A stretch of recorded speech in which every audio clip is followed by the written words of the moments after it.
বন্ধুরা, আমি পাগল না, আমি পাগলের মতো হাসছি না। আপনারাও হাসুন, মন খুলে হাসুন, প্রাণ খুলে হাসুন। হার্ট ভালো থাকবে, শরীরে কোনো রোগ আসতে পারবে না, শরীর থেকে সমস্ত রোগ ভয় পালাবে। তাই মন খুলে হাসুন, প্রাণ খুলে হাসুন, শরীর ভালো থাকবে, সুস্থ থাকবেন।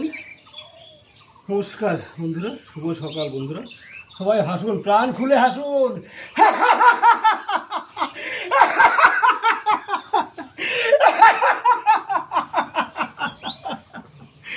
নমস্কার বন্ধুরা।